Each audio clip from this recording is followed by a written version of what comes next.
Welcome back to the show. We're going to take you out live to our Rebecca Petner, who is at the Sam's Club in Altoona for a very great cause, the Blair County Food Drive. That's taking place today, and people can actually give back right now through Sunday.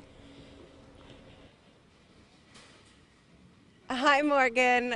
Morgan, I'm so glad you said that. Literally just before my first live hit, we had a gentleman, Tom Stoner. He stopped by, he rolled on up with his car. That's how easy it is. He said, hey, I've got 2 bags in the back. And that was just so exciting. And we're so fueled. We're saying, let's get this truck filled. If you look here, it says, fill the truck. We've already got a lot going on here. You got the yams, you got the stuffing, got the corn. We're gearing up, ready to go, and it's all the way until Sunday. Let's bring in Denise Stone now. Hello. Denise, this project is your baby. You've been doing this for about 20 years. Tell me, there's an amazing story behind it. What inspired you to start this?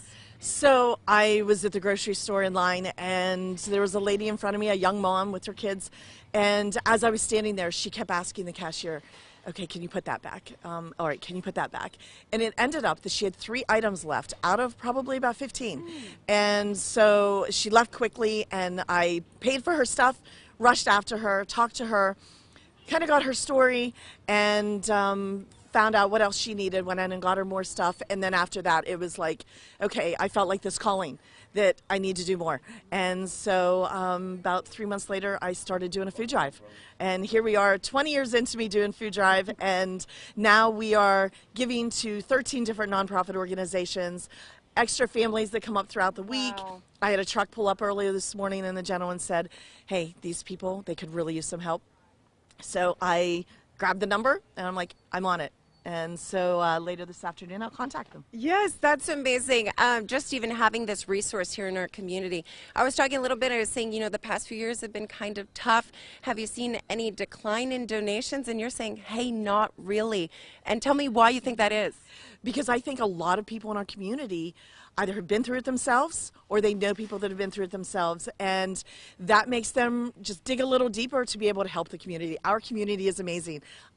I just am in awe over what we get each year, and the need is greater and greater each year. And so, you know, I go into it thinking, all right, is it going to decline a little? But honestly, people have been so generous. They truly have. I love that, and I think we really emphasize a lot with Studio 814 is we're so proud of the 814 family, and we really do come together and we rally.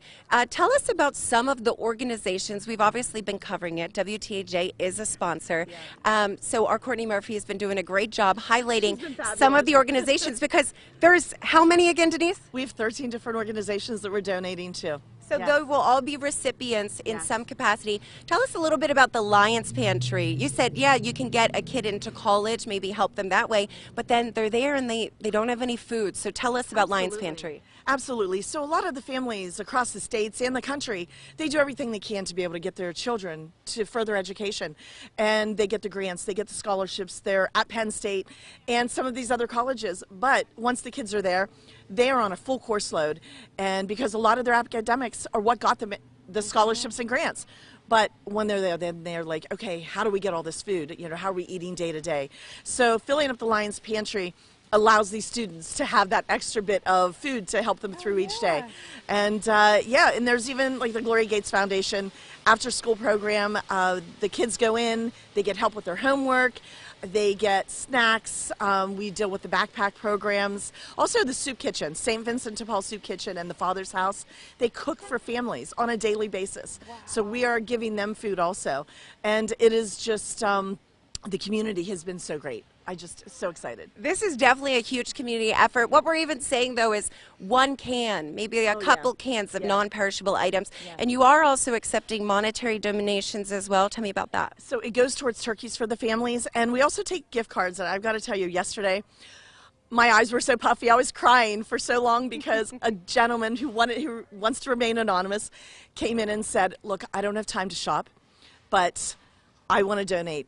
He took one of my volunteers into the register, and he got $1,500 worth of gift cards for us to be able to shop for these families.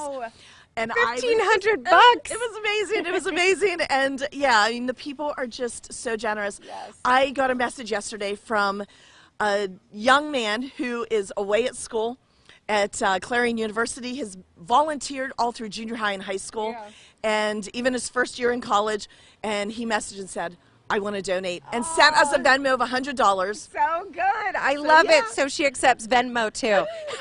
We'll be personal one, but yeah. We'll be talking with Denise in just a little bit, and please come on out, give back to the 814 community. Morgan, I'm sending it back to you.